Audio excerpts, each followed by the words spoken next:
so many new pieces to this IU football team. To me, that's going to set the tone on how you get ready for games on Saturday in the fall. I would put that Indiana room up against anybody else in the conference, and that's something that we typically don't even come close to saying.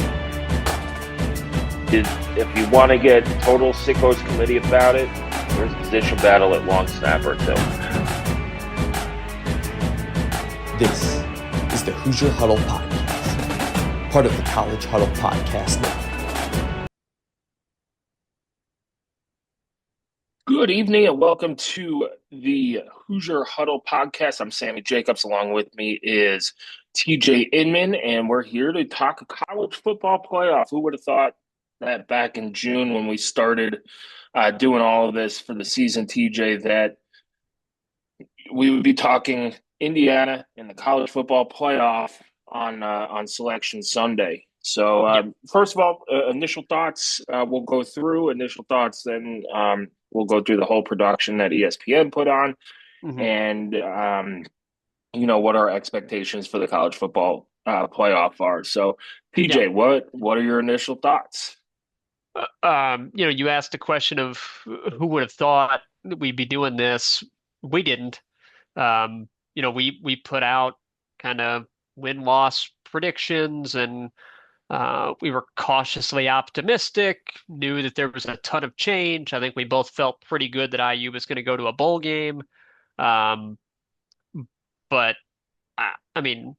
11-1 and making the college football playoff is just beyond my wildest hopes for this season. It's been a real fantastic ride, and it's not over. Initial thoughts is that we knew Indiana was going to be on the road, and this is as good of a draw in the first round as we, I think, could have realistically expected or hoped. Going into championship week, it was looking like there's a decent chance that we could play Notre Dame. It was. We knew that we weren't going to play Georgia because they were either going to move up or move down with the results. So I forgot we didn't tell everybody when IU's playing, who's IU playing, and what they're seated. So they we probably jumped know the that, gun on all of that. Yeah. So Indiana drew the 10th seed in the bracket. They will travel to South Bend to play Notre Dame. It's, I would say, a dream matchup. I mean, IU and Notre Dame were slated to play in the 2030s, but now you got this matchup sooner than that. So, going in, IU came into this championship week seeded 10th, ranked 9th, and then I think somewhere between the SEC game and the Big Ten games, you started to see the cards fall that IU Notre Dame was a real possibility. And then when Texas got that 5 seed, you knew for sure they were probably headed to South Bend. Yeah. The only other real possibility was that it would be Penn State. With how they would view Penn State. I think once that Big Ten game was really competitive, it became clear Penn State probably shouldn't fall very far for a competitive loss in a conference championship game against the number 1 seed. So it became pretty clear, okay, it's probably not going to be Penn State. They'll be 5 or 6. Texas will be the other 5 or 6. And then that leaves you with Notre Dame. We knew that Ohio State and Tennessee, nothing that their resume wasn't going to change. They weren't playing. So it seemed like that was where it was going to be. And just from a logistics standpoint, it's obviously the easiest road game for IU fans to get to. I would expect a pretty good contingent of Hoosier fans to be wearing red. Not if the ticket info is correct. Um, yeah, the email IU sent out, I don't know, they said a small allotment was going Well, yeah, towards IU. We'll yeah, see what they do on the secondary market. exactly. But that That's what I email mean. read as good luck, and here's some links to go find your secondary tickets.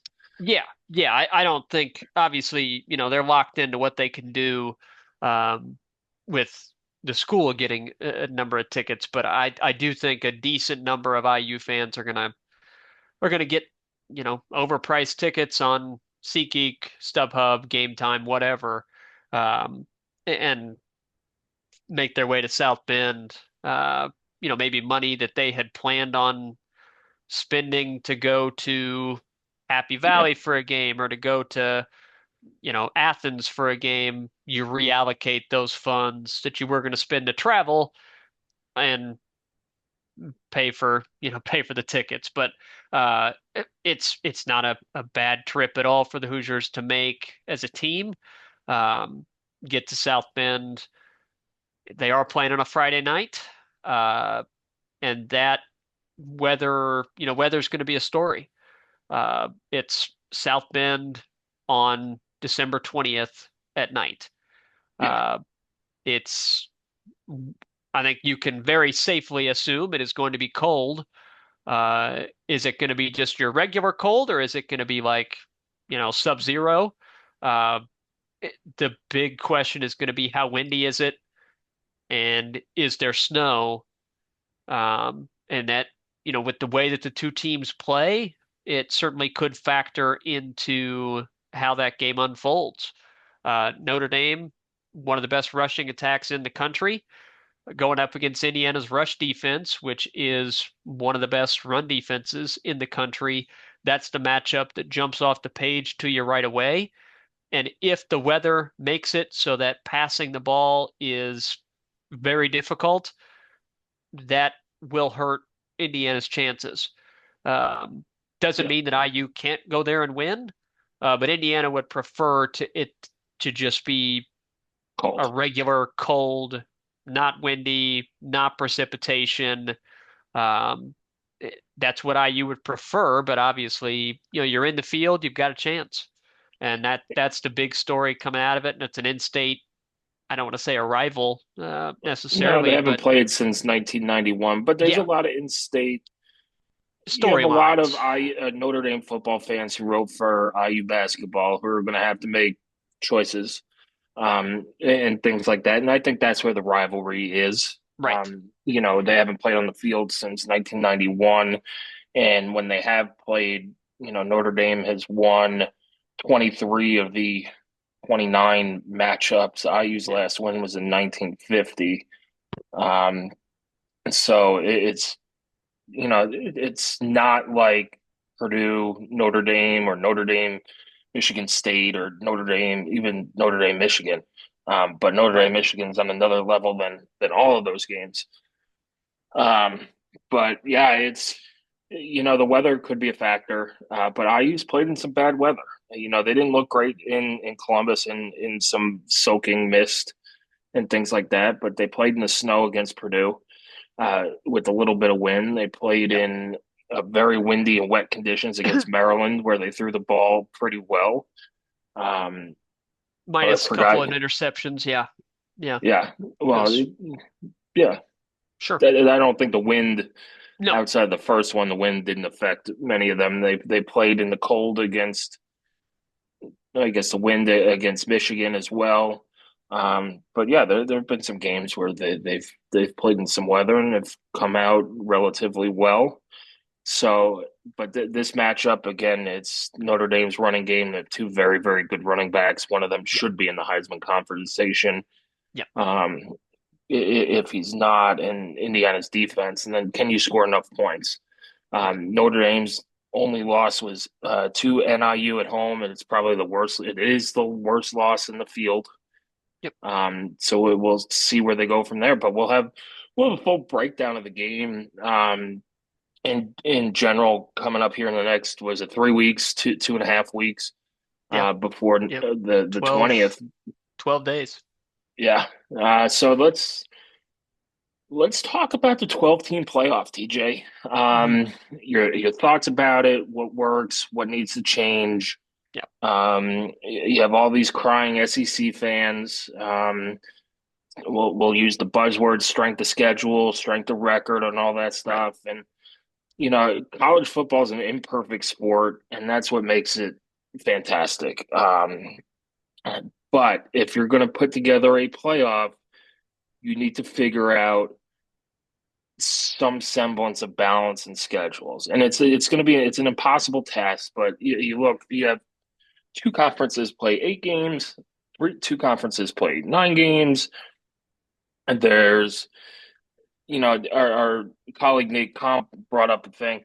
The committee shouldn't put out rankings in November. Now they'll do it because they need content and sell Yep. advertising, and preseason rankings skew everything. Indiana played a Nebraska team who was 5-1 and ranked 24th in the coaches poll, and they don't get credit for it. But Alabama will say, well, or Texas, we beat number 24 Vanderbilt, and somehow they get the number 5 seed. And Vanderbilt's now unranked. So, what would you change in the college football playoff? It's going to grow in number, I think. But if you keep it to 12 or 16 teams, Yep. So assuming that the format stays at 12, which is a assumption that I think is probably incorrect, but assuming that it stays at 12, I think the first thing that is going to happen, this is not a, oh, I hope it happens or whatever, it is going to happen. The top four conference champions getting a bye, that's not going to happen much longer.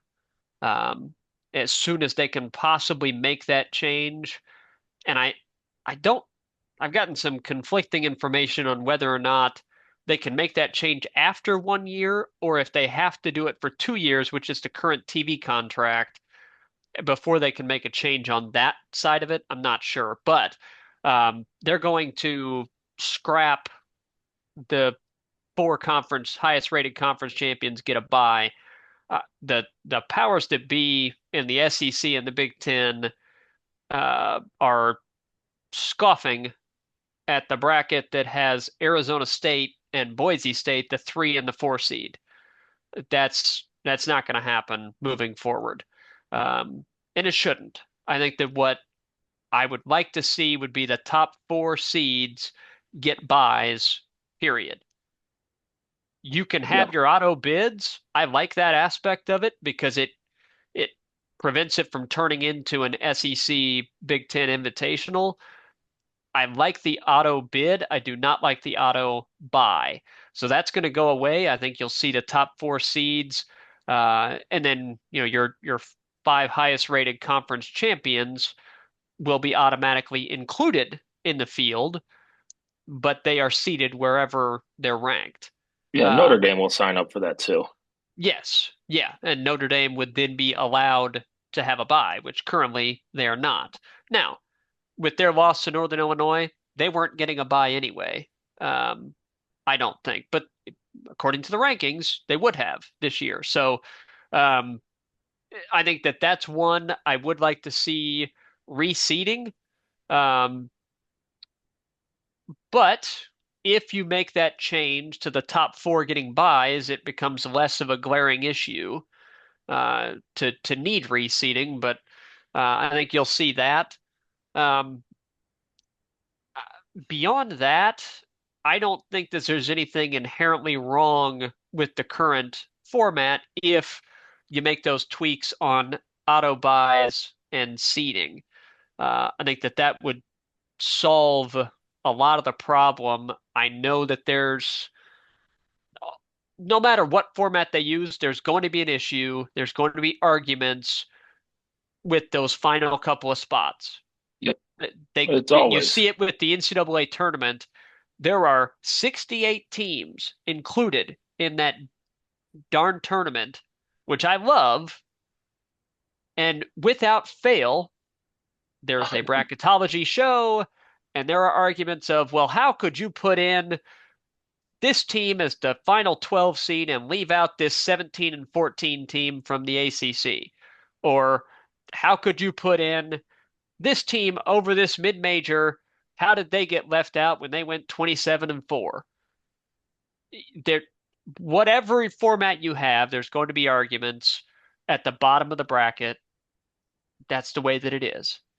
My advice, and Nick Saban, he got his hackles up a little bit, and I understand it with his ties to Alabama, but he also did say he didn't want to hear any complaining from any coaches that were at the bottom of that bracket or got left out because they all had control of their own destiny. And if they got left out, it was because they lost games that they shouldn't have. Yep. And that's what happened. I think that Alabama, the first team out, they can point to SMU's strength of schedule. They can point to, well, who have they beaten? And SMU can turn around and say, okay, who do we lose to? Because we didn't lose to Vanderbilt and we didn't lose to 6-6 Oklahoma 24-3. And that's also valid. So you can make arguments both ways. I do think it's interesting to look at just the general point spreads in this first round. The biggest spread is Texas hosting Clemson as an 11.5 point favorite. Makes sense. It's the 5-12 game. It does. And then every other game currently is a 7.5 point spread on the book that I'm looking at, FanDuel. They're all 7.5 points. I found that mildly interesting, and I think that the spreads in at least two of the quarterfinal games will be bigger than that if chalk holds and say that Texas beats Clemson and plays Arizona State. I bet that spread is bigger than 11.5. And Penn State, if they beat SMU and plays Boise State, that spread's going to be bigger than 7.5. So, it's not a guarantee of anything, but just looking at the point spreads as predictive tools it tells you that the system is currently inherently flawed with those buys. But I'm really looking forward to the 4 first-round games, and I think it's awesome that they're on campus. That's my favorite part of it. Yep, me too. Yeah. I think it's awesome for Indiana to be playing at Notre Dame. And it's really cool for Clemson to play at Texas. That's not a game that you would otherwise see. It's going to be Tennessee great at Ohio, to see Tennessee playing at Ohio State. And hey, look at that. Ohio State finally got a night game. Yeah, I was waiting for them to put it at noon. That would have been funny. Yeah, that would have been hilarious. And then you have Penn State, SMU. SMU's coming up north to play in a whiteout game at noon on that Saturday. So I think you got that, and we'll add Alex Compton here in a second. You have that aspect of it, but to me, the worst part of it was the politic, and we just got over the election and all the political ads, and that's what it became to me. It was Heather Dinich saying why Indiana shouldn't make it into the playoff, or why this team, or why 4-loss Alabama or 3-loss Alabama should be in, or 6-6 Oklahoma should be like. That to me is such a turnoff for the college football playoff, and maybe they need to bite the bullet and not do these ranking shows every week. But there's too much money in it in terms of that. It'll always be there, and people have to remember that the SEC is on ESPN. The Big Ten is not, and the Big 12 is not. So the ESPN will always back the SEC, and that's what it seems like. Once the Big Ten spurned ESPN, that relationship has been, mangled, and the SEC is the greatest thing since sliced bread. Alex, welcome in. We're talking college football playoff. Who would have thought that in August? If you did, I hope you put a wager on it and collect your bet today. Yeah. How's it going? It's a pretty good Sunday. Uh, can't find much to complain about. IU is 11-1. IU gets a crack at Notre Dame in the first round of the college football playoff. And regardless of what the pundits and the odds makers and the powers that be want to say, Indiana has a chance in 2 weeks now to prove Yeah. they belong. So great day for the program, regardless of what happens in South Bend and hopefully beyond South Bend. Right. And I thought it was really interesting. And I know we have a lot to talk about. I'm sure you guys have hit on it a lot already, but I definitely will get into a lot of ND previews and prep on the Fighting Irish, of course. But Coach Signetti went on CBS after it was official that IU was locked in the playoff, and he said today they'll probably spend about half their time on Notre Dame and half their time on the portal and evaluating guys. So kind of just the state of college football today. They can't really even celebrate that they're in the playoff. The coaches are kind of in portal mania as well. But yeah, I mean, what a day. I got an adult beverage in my Knicks glass, waiting for my neighbor to finish something. I got a cigar ready to go. So yeah, I mean, Nate and I had talked about it too. We were talking about almost like digging up our season preview pod that the three of us and Nate did, and kind of almost going through it live and seeing what we predicted back in August. None of us had this, obviously. I think our goals were kind of get both trophies back, go above 500 at home, make a bowl game. Hey, and we won. Sort of we won the one toss-up game that we had. That's right. So I was right. So a certain podcaster was correct about beating both of the teams that were in the Natty last year. A certain guy wearing a red hat that's not me right now on this show said that's a very bold one. So I want that out there. But yeah, what a great day. Kind of felt like this is the way it was going, and I don't know if you guys have done the full kind of 12-team breakdown. But with the game last night, terrific ACC championship game, kind of felt like it was going to be SMU over Alabama. And if you're into the Vegas thing, regardless of if you gambled, they're typically pretty right. The odds shifted heavily late last night into SMU being a favorite to get in the playoff in Alabama now. So and Brett McMurphy broke that on Twitter before the bracket show could get into it, because the bracket show is absolute trash. And we've said this since they've done the selection show, and IU's been in bowl games, that it's just shut up and show us the bracket and break it down. That's all you need to do. We don't need to hear lobbying from Nick Saban or lobbying from each of the coaches. Just make your choice, post it on the board, and talk about it. You got a half hour of just drivel. But yeah, we went through the bracket. We at some point last night, I think between the SEC game and maybe halftime of the Big Ten game and the ACC game, the cards started to fall that Notre Dame was most likely landing spot for IU. So, Alex, one of the questions I asked TJ is, going forward, things are going to change with the college football playoff. Assuming that it stays at 12 teams, it'll probably move to 16 teams. Without expanding or contracting the field, what would you change in the bracket or their process going forward?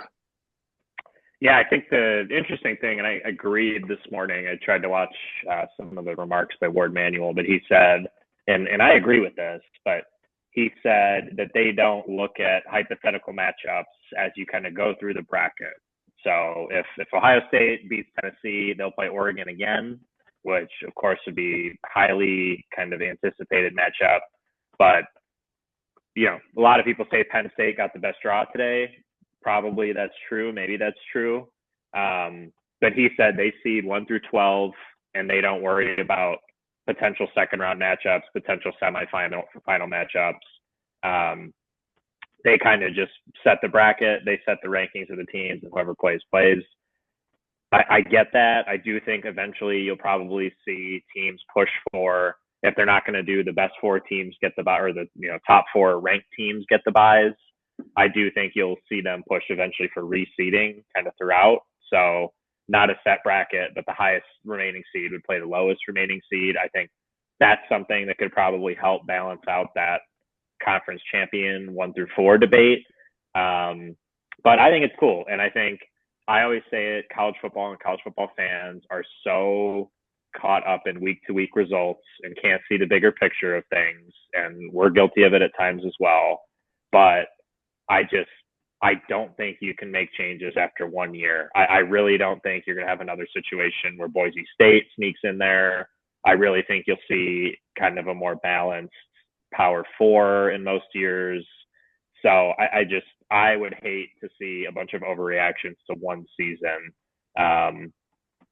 where, I mean, it honestly shook out as pretty much what you thought. You thought you'd get 6 or 7 or 8 Big Ten SEC teams. Mm-hmm. You got 7. For all the arguments about no one's going to schedule a tough game anymore, Alabama did not schedule a single tough game. They are out of the playoff because they lost to Vanderbilt and Oklahoma, not because of their non-conference schedule. So yep. That argument, I get why people are saying that, but it's a stupid one because they didn't schedule anybody to begin with. They only play 8 conference games, so you can miss me with all of that. I think that's a bunch of BS, but that would be the one, I think, maybe reseeding. But other than that, it'll be sweet. I wish Boise kind of had a first round home game. That would have been cool, but would have been cool. But good for them. Good for them. Good for Arizona State.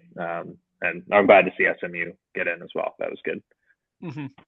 Yeah, I sort of thought the only nitpick with the bracket that I had, I kind of thought that Clemson would be ahead of SMU because they'd just beat them on a neutral field last night. I understand the argument against it. Clemson has a lot of faults. They currently don't have a running back that they trust at all. Phil Maffa is very banged up. Looks like he can barely move. And then the backup got hurt last night. That looks like a season ender. And the third string was in the game for a special teams play, promptly fumbled the kickoff when he was told to fair catch it. So and they continue to not be able to hold fourth quarter leads. So I don't blame the committee for placing them 12th, but you look at SMU could have played Texas in a in-state game as well. That would have been maybe a little bit more interesting than, or just more storylines than SMU playing at Penn State. But again, that's nitpicking. I don't blame the committee for that choice whatsoever. Tennessee playing at Ohio State, that's a really cool, great matchup that you otherwise would not be seeing. Mm-hmm. And as we look at specifically Indiana, you look at the team is looking at Notre Dame only. Coaches certainly don't have time to look beyond that. We can. We don't do any harm doing that. So the winner of Indiana Notre Dame gets a trip to the Sugar Bowl to take on the Georgia Bulldogs. Georgia was a team that was looked at as a potential first round opponent. We felt like that was not going to be the case because Georgia was going to move one way or the other. If they win, as they did, they get a bye. If they lose, I don't know. Would they have stayed at 7? Don't know. But they win. The question for them is going to be the health of Carson Beck, and whether or not the offense is better with Gunnar Stockton and his a little bit more mobility in there. So that's what's waiting for the winner of Indiana Notre Dame is New Orleans against Georgia. That's really cool. I mean, it's really, really cool to be a part of the conversation where you get a shot at in-state storied program like Notre Dame, currently a 7.5-point underdog. So it's not like they're going there as a 4-touchdown underdog that has to play this perfect game to have a shot. Indiana matches up just at first glance matches up all right with Notre Dame. Yep. And I think we'll go there with some things that they feel like they can take advantage of if the weather cooperates. Mainly, Notre Dame's banged up secondary that is the weakness of their defense. They don't have the best pass rush in the field. It's good, but it's not the best. It's not as good as Ohio State's pass rush. Uh, Certainly not as good as what IU could have seen against Texas or Georgia, or Penn State. Um, so there's some areas there, and then on the other side, Sammy mentioned it. Can you contain Jeremiah Love? Can you contain Jadarian Price? Indiana's top-ranked rush defense going against Notre Dame's rushing attack, which will include a mobile quarterback like Riley Leonard. So lots of stuff on paper that you're like, that's going to be super interesting.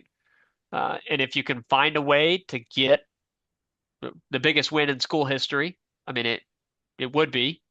If you can find a way to get that, you get to keep playing and you get a shot at Georgia in the Sugar Bowl. And that's amazing. It's been such a fun, joyful ride, and I'm happy it gets to continue. And if you don't have the college football playoff, Indiana's playing in a bowl game, that would still be awesome. That would still be cool for us. But how many seniors would be participating? How much would it still mean? We don't know.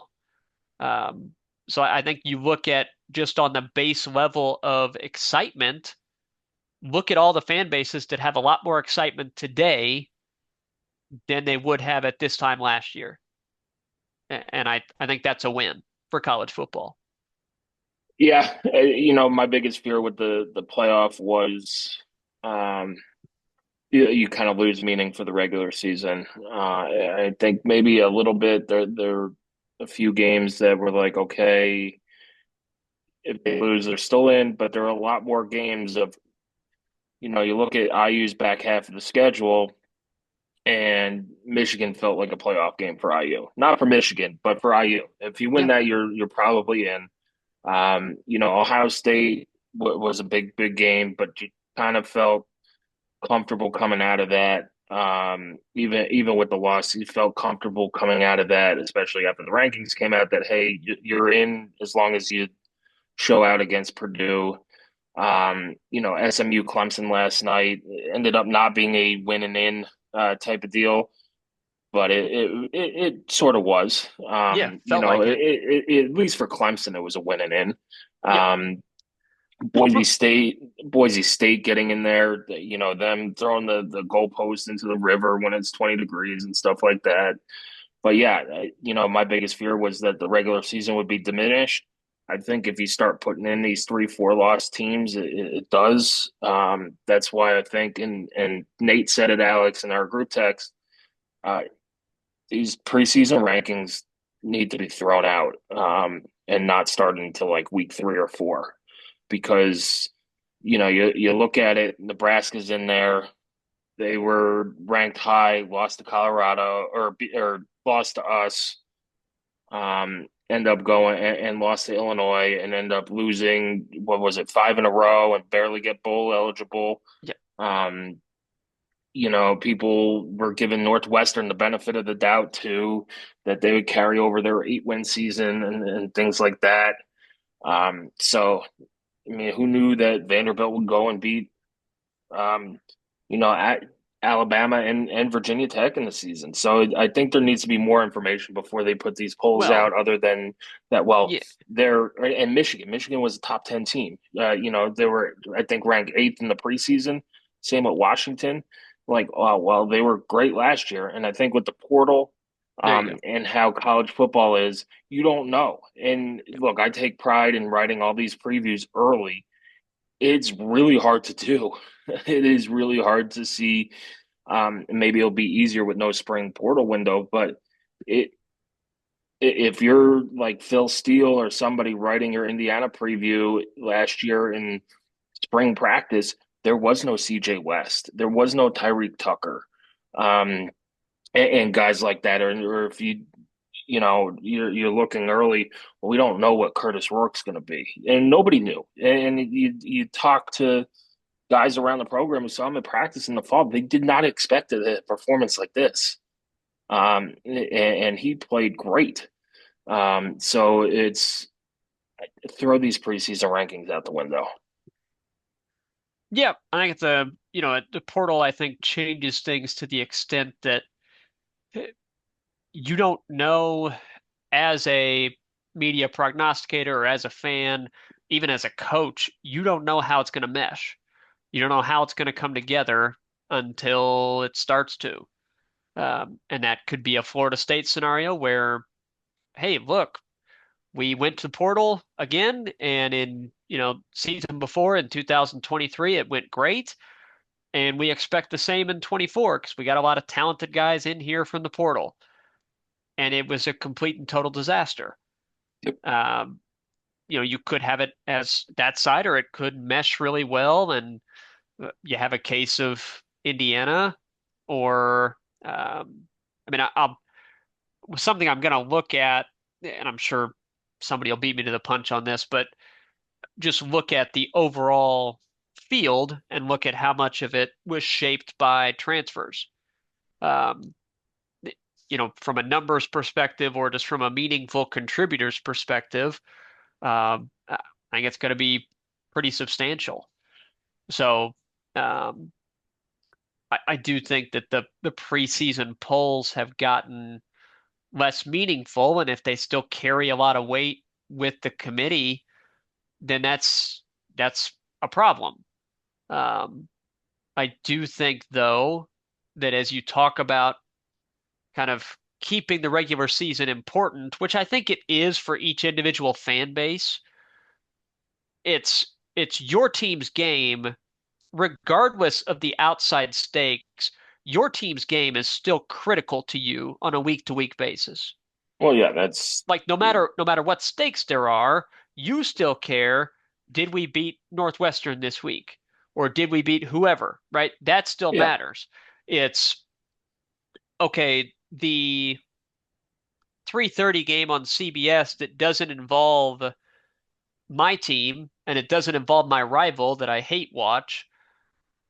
Is that game going to mean anything, or are these two teams that both have two losses, are they just playing to see which one of them is seated higher? And if you expand it further than 12, which I think will eventually happen, just take this year, for instance, Ole Miss would not be punished for the losses that they had to teams like Kentucky because they would have still gotten in the field. Alabama would not be punished for losing 24-3 to a crap Oklahoma team. They would not be punished because they would still get in the field and they'd still have a shot, and that would be all that mattered. yep. And So you I still think want you would these start to conference devalue championship. it. Yeah, I and you think you want really would. and I think conference commissioners, Alex, we'll get your final thoughts here too. I think the conference commissioners want these conference championship games to mean something because they are such a cash cow. Yeah, Um, yeah, but Whereas, like, if SMU got left out, I think the big argument was like what Lane Kiffin brought up, why even play and risk it, sure. and stuff like that. Like, just say, hey, we have COVID, we can't play, and yeah, they weren't dropping SMU 4 spots for not playing if they couldn't play. I mean, right? So, Probably, yeah. yeah, Yeah, that's gonna be I think the harder equation to crack is with a 12 team field, if it's not an automatic bye for winning a conference championship, yeah. Why bother playing? then what makes that game meaningful? Because why it mattered for Oregon and Penn State was who's going to be the Big Ten champion, which that's great, and who's going to get the bye. Yep. That's why it mattered. So if that gets taken away because, hey, both of these are top four teams, and it's going to stay that way because we're not going to punish them for playing this game, especially when it's competitive, then what did they play for? So that's going to be the tougher equation to crack for those commissioners. Um, And I hope that they don't say, well, if we're going to lose the popularity and meaning of those conference title games, we'll make it back by adding revenue with 4 more teams in the playoff. I don't know. I don't know. But that's a problem for a different time. I'm going to spend the next, 10 days being super analyzed on or focused on Notre Dame, and um, it's shocking to me to be in this position to where we can do this and get to talk about Indiana in the college football playoff and be a part of the conversation and all that. And go to Notre Dame thinking we're not there just to be a part of this thing. Like I think No, we can win. they're going up there to win. Alex, final thoughts on Indiana, Notre Dame in the college football playoff on Friday night at 8 p.m. besides asking for donations for your ticket. Yeah, accepting them all. I will pay, but accepting them all. Yeah, I said last week this would be my preferred matchup and destination. Right. I'm sure I will eat crow, but I expect IU to play a much better game than they played against Ohio State. I think they have learned a lot from that. I think they kind of landed on their you know what, and I think they had to pick themselves up, come out and drop a 60 burger on your in-state rival. I know they were 1-11, but still feels good. So yeah, IU's going to have to play a good game. IU's going to have to play probably their best game of the season. I think they'll have to play first half Michigan kind of type of game. But if you just matchup wise, and we'll have a lot more kind of in depth in terms of breaking this game down, but Notre Dame really has not been tested to beat a team in the air all year, honestly. And I think IU, like TJ mentioned, brings in the best rushing defense on a yards per game basis in the country. And Jeremiah Love, their outstanding running back, makes them go. So I think if you put them in situations where they're in third and medium and third and long, and Riley Leonard's going to have to consistently work the ball down the field, I think that's something Notre Dame really hasn't had to do, especially of late. And I think that's something that probably favors Indiana. And then TJ mentioned it, but yeah, they're secondary, and you just watched USC in the last game of the season throw it up and down the field on them with their backup quarterback. That was a game USC easily could have won.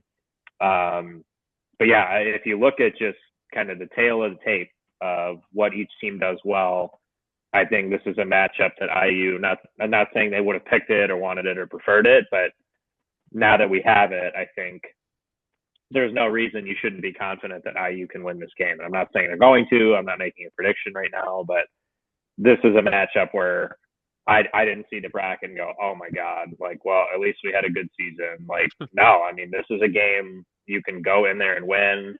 I'm expecting there to be a lot of red in that stadium. I think fans are really, really excited. And as I'm not the president of it, but as a board member of the Notre Dame Hate Club, I'm particularly really excited about this matchup. My other college football team is Northern Illinois, so that was a really good one. Let's go 2 for 2 this year, Alex. That would be great. My family was at that one, so if I'm at this one, hopefully we have 2 wins against them in their own stadium this year, which would be great. But yeah, I mean, Notre Dame's super interesting. Again, we hear the schedule arguments all season. Their best win, probably Army. I don't know how much beating Army translates to, I don't want to say regular because that's not the right word, but obviously with the triple option and just the style Army plays, it doesn't really translate to a bunch of other teams. So that's probably Notre Dame's best win. Big NIU guy, but yeah, they did lose at home to a pretty subpar NIU team this season. But from there, they won 10 games straight. So give them credit for doing that. They definitely rallied and definitely played some good football, but we're probably the best team they've played. I know they beat Texas A&M early in the season on the road. A&M kind of to finish the year here. But yeah, I mean, sure, we'll have to play a good game, and Notre Dame's going to have to play a good game if they want to beat us. So that's kind of where I'm at now. Just thrilled though. Awesome day for the program. Awesome day for the fans and the students and the players and the coaches, all that stuff. And we've been saying it, Sammy, for what, like 10 years now, since I started when I was a freshman with Hoosier Huddle. Crazy what Jesus, it's happens been if you 10 years care a with little you. bit and you spend a little money and you care a little bit about football. It's kind of crazy how that happens. Hmm. So just awesome day, and can't wait to get ready for it over the next week and change here. Yeah, we've said it. I can't believe it's been 10 years because man, you and Lydia came in the same class to Hoosier Huddle, and she's going to be rooting for IU over Notre Dame this weekend as well. So good for her. But yeah, we've said it. It's you get what you put into it, and IU's finally put into the football program, and you brought in a coach who, I'll give TJ credit, identified early as a guy who would be a Mm-hmm. great fit at IU. Um, you spent the money and you put money into NIL. You got these players. You created a cool tradition with the towels at games. It's that's now IU football is a thing to do. It is a thing to do. You even look at the secondary market for regular season games. IU tickets are 10 times the amount of basketball tickets, Hmm. and things like that. I have had people come out of the woodwork who have never once talked to me about IU football, who I talked to at every holiday and all that stuff. Well, how can we get tickets to the game this weekend? It's like, well, you could be season ticket holders, like I had told you to do 3 or 4 years ago. But it's amazing what this program has done in such a short time, and you're not. While the coaching staff is building towards next year in the recruiting, and just that's the recruiting calendar now. Um, yeah, this shouldn't be the ceiling. It's not the last stop on the ride, but it shows you what IU could do. Now, is it going to be every single year? I don't know. It probably won't be. Um, but now you know that they can make the playoff. They can beat teams like Michigan and Washington and Nebraska and sell out Memorial Stadium and do things the right way. The big question for this game is who are your reversible jacket fans rooting for? Are you going to get the IU winter coats, or are you going to get the Notre Dame fall football windbreakers out there I don't care. They can root for on Notre Dame. Saturday? That's what they deserve. They can root for the Irish. I don't care. I don't want them. I don't need them. So, seen a lot of jokes about that already. Yeah, I don't care. You can. They can root for Notre Dame. I could care less. Yep. The reversible jacket bowl. Alex has spoken. He does not care. Don't So care. yeah, Yeah. Indiana Notre Dame kicks off on ESPN and ABC Friday night, December 20th at 8 p.m. If you're going to the game, bring a jacket, and you probably don't have to bring your wallet since you spent all your money on the tickets anyway. Hmm. Um, but good luck trying to find tickets. If people have ins on tickets, let us know. And we could share the word and things like that. But right now, it does not look like you're going to get tickets through IU. Notre Dame has their own season ticket lottery, which I would guess would drive down prices when that happens on December, I think, 10th. Mm-hmm. But right now, the screenshots people are sending me from SeatGeek and StubHub and all that stuff, it's at least $1,000 to get into the game on December 20th. So we'll have all your breakdowns on HoosierHuddle.com. You can follow us at Hoosier_Huddle on Twitter. You can follow us on Blue Sky as well. That's just Hoosier at Hoosier Huddle.